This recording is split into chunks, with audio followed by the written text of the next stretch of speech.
당신의 밥상은 정말 안전합니까? 매일 먹는 그 밥 한 공기가 오히려 당신의 건강을 망치고 있다는 사실 혹시 알고 계셨나요? 혈당이 왜 이렇게 안 잡히는지, 운동도 하고 식단도 조절했는데 왜 뱃살이 그대로일까? 약을 먹어도 수치가 별로 안 좋아지네. 혹시 이런 생각 해보신 적 있으신가요? 많은 분들이 식단의 양은 줄이고 운동은 늘리면서도 도무지 좋아지지 않는 건강 수치에 좌절하곤 합니다. 하지만 놀라운 건 바로 그 원인이 밥 짓는 방식 하나에서 시작될 수 있다는 점입니다. 네, 맞습니다. 밥 짓는 방법 2단 한 가지 습관이 당신의 뱃살을 늘릴 수도 있고 당뇨와 고혈압을 부를 수도 있으며 심지어 혈관을 막는 원인이 될 수도 있습니다. 이 모든 위험을 돈 한 푼 들이지 않고도 줄일 수 있는 아주 단순한 방법이 있다면 여러분 관심이 생기시겠죠? 지금도 많은 분들이 밥을 데울 때마다 전자레인지 버튼을 누르며 이게 뭐가 문제야? 다들 이렇게 먹는데라고 생각하십니다. 하지만 그 안에는 우리가 놓치고 있는 현대인의 건강을 위협하는 아주 치명적인 요소가 숨어 있습니다. 그리고 오늘 저는 40년 동안 수천 명의 환자들을 진료해오며 하나둘씩 알아낸 밥 속의 숨은 건강 비밀을 여러분과 공유하려 합니다. 식초 한 스푼, 강황 반 스푼, 귀리 한 스푼, 기름 한 티스푼, 그리고 밥을 짓는 시간과 순서의 단순한 변화. 이 작은 변화들이 혈당을 낮추고 뱃살을 빼며 심지어 당뇨병을 예방할 수도 있다는 사실 믿기 힘드실 수 있습니다. 하지만 실제로 이 방법을 실천한 분들의 건강이 눈에 띄게 개선된 사례가 이어졌고 무엇보다 약에 의존하지 않고도 몸이 스스로 회복하는 과정을 보여주었습니다. 그렇다고 해서 복잡한 레시피나 비싼 건강식품이 필요한 건 아닙니다. 단지 우리가 매일 반복하는 밥 짓는 습관을 한번 점검해 보는 것, 그것만으로도 충분합니다. 자, 이제 여러분도 밥이 약이 되는 기적을 직접 경험해 보실 준비가 되셨다면 지금부터 이어질 이야기에 집중해 주세요. 밥 한 공기를 바꾸는 것만으로 당신의 혈당과 내장 지방, 뱃살까지 관리할 수 있는 아주 구체적이고 실천 가능한 방법들을 알려드리겠습니다. 이야기를 시작하기 전에 구독과 좋아요, 알림 설정까지 꼭 부탁드립니다. 첫 번째는 많은 분들이 너무도 당연하게 여기고 있는 전자레인지 밥의 위험성입니다. 혹시 요즘 들어 밥을 먹고 나서 금세 졸리거나 속이 더부룩하고 소화가 잘 안 되는 느낌 받아보신 적 있으신가요? 특히 혼자 사는 분들이나 바쁜 일상 속에서 냉동밥을 전자레인지에 돌려 드시는 경우가 많습니다. 그런데 이 편리한 습관이 오히려 우리 몸을 망가뜨리고 있다는 사실 알고 계셨습니까? 전자레인지로 데운 밥은 변성 전분이라는 성분이 증가합니다. 이 변성 전분은 고온에 빠르게 데워지는 과정에서 쌀알 구조가 변형되어 생기는 것인데요. 소화가 지나치게 빨라져 혈당을 급격히 올리고 췌장, 간, 혈관에 무리를 주게 됩니다. 혈당이 빠르게 오르면 인슐린이 과도하게 분비되고 이것이 반복되면 결국 인슐린 저항성으로 이어집니다. 내장 지방은 늘고 당뇨, 고혈압, 심혈관 질환의 위험이 급증하는 것이죠. 놀라운 건 연구 결과에서도 확인된다는 점입니다. 하버드 대학과 도쿄 대학의 공동 연구에 따르면 냉동밥을 전자레인지에 데워 먹는 방식은 갓 지은 신선한 밥보다 혈당 지수가 40% 이상 높다는 결과가 나왔습니다. 이 수치는 단순한 숫자가 아닙니다. 혈당, 지방, 체중 조절에 실패하는 이유가 바로 이 조리 방식에서 시작될 수 있다는 뜻이죠. 그리고 이 잘못된 습관은 특히 고령층에게 더 치명적입니다. 소화 기능이 떨어진 상태에서 변성 전분은 속을 더부룩하게 만들고 포만감을 떨어뜨려 결국 과식으로 이어지기 때문입니다. 지금부터라도 밥을 데우는 방식이 아닌 밥을 짓는 방식 그 자체를 점검할 필요가 있습니다. 그렇다면 똑같은 밥을 먹으면서도 혈당을 낮추고 내장 지방을 줄일 수 있는 방법은 없을까요? 두 번째는 밥 짓기 전에 단 한 스푼으로 혈당을 확 낮추는 방법입니다. 바로 천연 발효 식초를 활용하는 습관입니다. 식초가 밥에 도움이 된다고요? 생소하실 수 있지만 이미 미국 존스 홉킨스 의대에서는 이 방법이 당뇨 환자에게 큰 효과를 준다는 연구 결과를 발표했습니다. 비법은 아주 간단합니다. 쌀을 불릴 때 물에 천연 발효 식초 한 스푼만 넣어주는 것입니다. 이 작은 변화 하나가 우리 몸의 혈당 반응을 눈에 띄게 줄여준다는 겁니다. 식초의 핵심 성분인 아세트산은 쌀 속 탄수화물이 포도당으로 전환되는 속도를 늦춰 혈당 스파이크를 억제해 줍니다. 쉽게 말해 밥을 먹고도 혈당이 천천히 올라가게 만들어 췌장에 부담을 주지 않고 지방 축적도 막아주는 작용을 하는 거죠. 그뿐만이 아닙니다. 이 효과는 당뇨약의 일부 성분과 유사한 수준이라는 분석도 있습니다. 몸에 독한 약 대신 식탁 위에서 자연스럽게 조절할 수 있다면 그보다 좋은 방법이 있을까요? 특히 중장년층에게 흔한 인슐린 저항성, 체중 증가, 혈압 상승 문제에도 식초는 긍정적인 영향을 줍니다. 밥을 지을 때 넣는 것뿐만 아니라 식사 전 미지근한 물에 식초를 소량 섞어 마시는 것도 좋은 보조법이 될 수 있습니다. 하지만 주의하셔야 할 점도 있습니다. 시중에서 흔히 파는 합성 식초는 절대 피하셔야 합니다. 천연 발효 식초여야만 효과가 있으며 처음엔 너무 많은 양을 쓰지 말고 한 스푼 정도에서 시작해 몸의 반응을 살펴가며 조절하는 것이 좋습니다.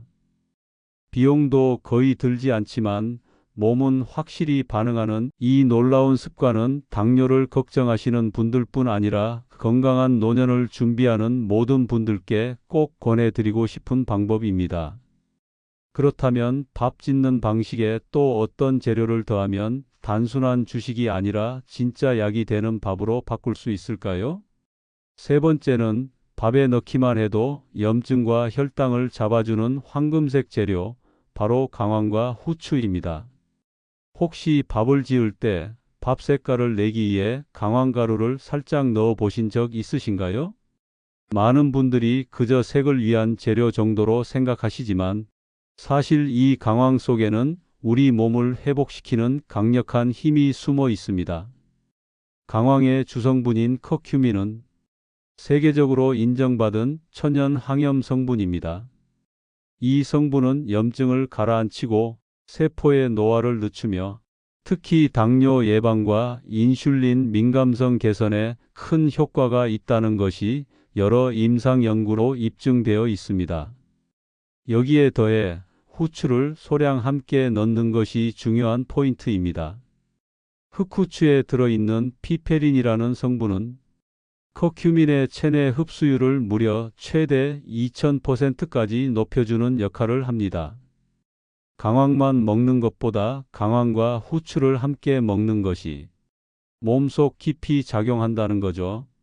예를 들어 한 연구에서는 커큐민을 꾸준히 섭취한 그룹에서는 9개월 동안 당뇨로 진행된 사례가 한 건도 없었다고 보고되기도 했습니다.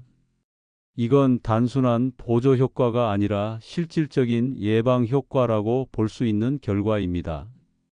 사용법도 어렵지 않습니다. 쌀 한 컵 기준으로 강황은 반 스푼 정도, 후추는 그 3분의 1에서 2분의 1 정도면 충분합니다. 너무 많이 넣으면 향이 강해지기 때문에 처음에는 아주 소량부터 시작해 기호에 맞춰 조절해 보시길 권합니다.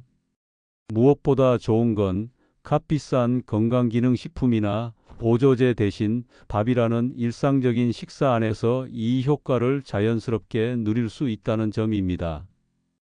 이 조합은 인도와 동남아시아 등지에서 오랫동안 전통요법으로 활용되어 왔으며 현대 과학이 그 가치를 입증해낸 대표적인 사례이기도 하죠. 이렇게만 해도 밥 한 공기가 살찌는 주범이 아니라 몸을 살리는 건강식으로 바뀔 수 있습니다. 그런데 여기서 한 가지 더, 밥의 혈당을 낮추는데 아주 중요한 역할을 하는 3단계 조리법이 있습니다. 네 번째는 밥을 건강식으로 바꾸는 아주 실용적인 3단계 조리법입니다. 밥은 원래 당이 잘 올라가는 음식입니다. 하지만 오늘 알려드릴 세 가지 방법만 기억하시면 같은 밥을 먹더라도 혈당은 천천히 오르고 뱃살은 줄어들며 장 건강까지 챙길 수 있게 됩니다. 첫 번째 단계는 바로 귀리 한 스푼 추가입니다. 밥을 지을 때 쌀에 귀리를 함께 넣어주면 혈당 조절에 큰 도움이 됩니다.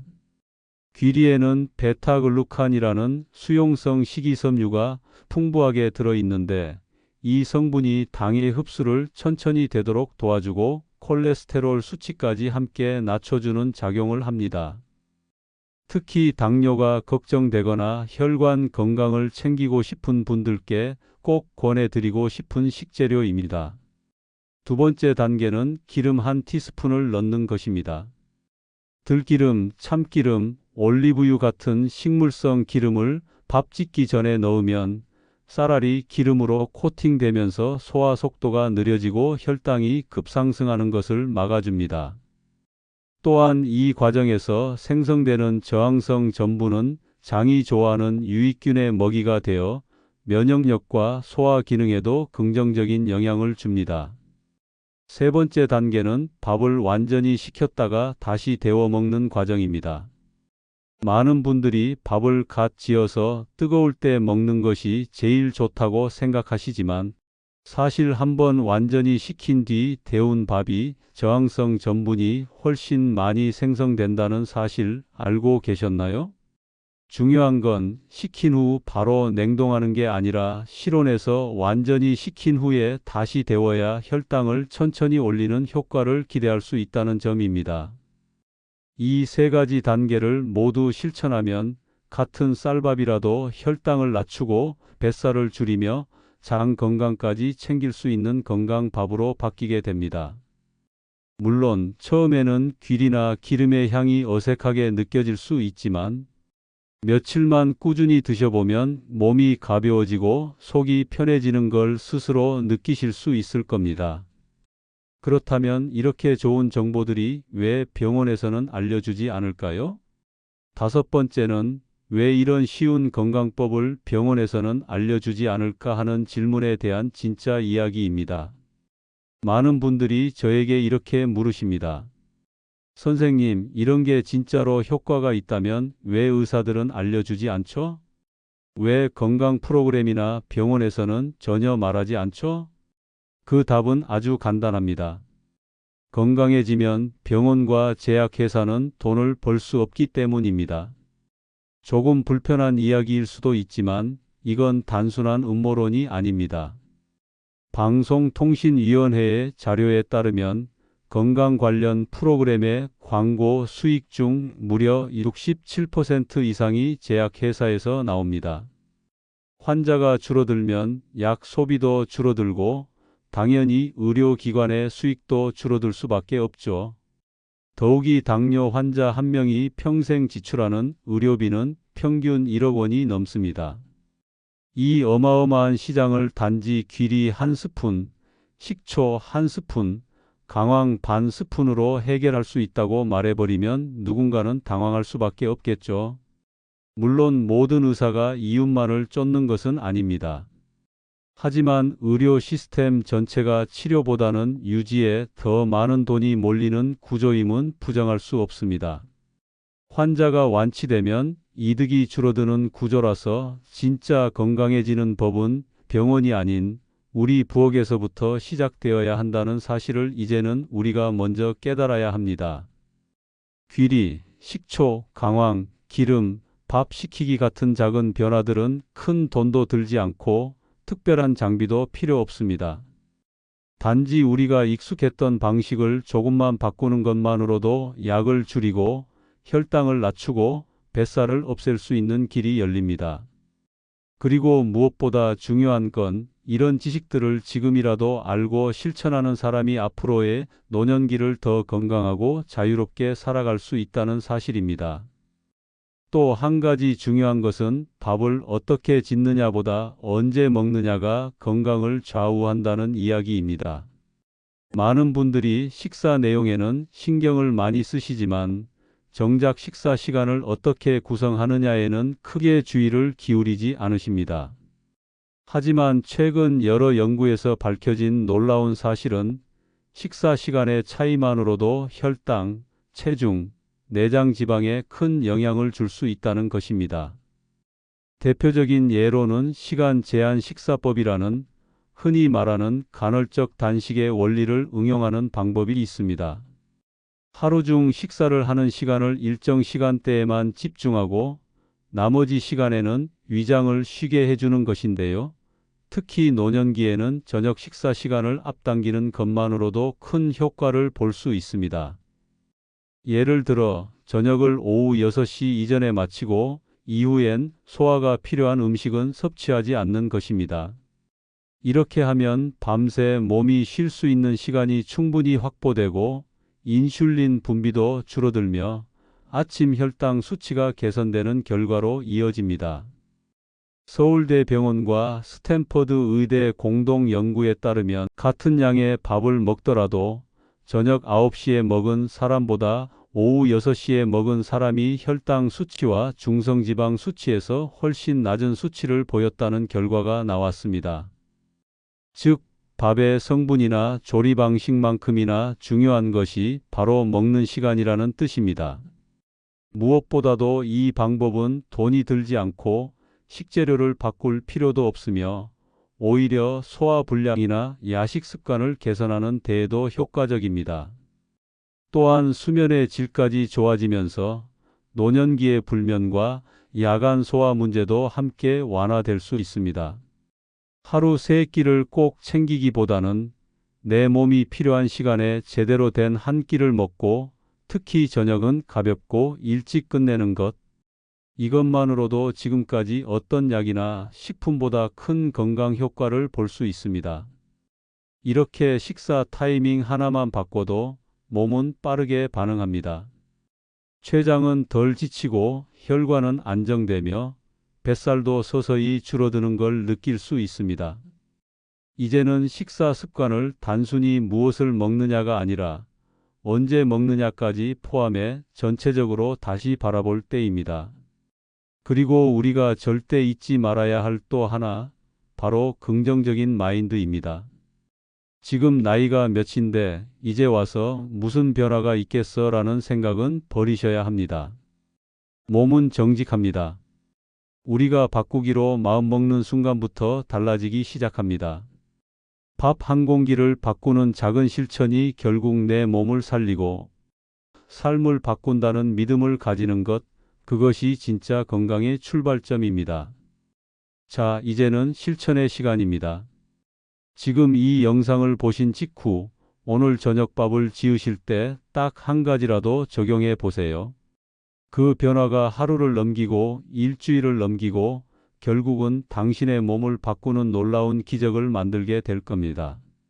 지금까지 우리는 돈 한 푼 들이지 않고 밥 한 공기만으로 혈당을 낮추고 뱃살을 줄일 수 있는 건강한 방법들을 함께 알아봤습니다. 전자레인지에 돌린 밥의 위험성부터 식초 한 스푼의 혈당 조절 효과, 강황과 후추의 항염 작용, 귀리와 기름, 식힘 과정의 저항성 전분 생성까지. 그리고 왜 이런 간단하고도 효과적인 방법들이 병원에서는 말해주지 않는지까지 말이죠. 이 모든 내용이 결국 전해주는 메시지는 하나입니다. 건강은 멀리 있는 것이 아니라 당신의 밥상 위에 있다는 것입니다. 이제 우리가 해야 할 일은 복잡하지 않습니다.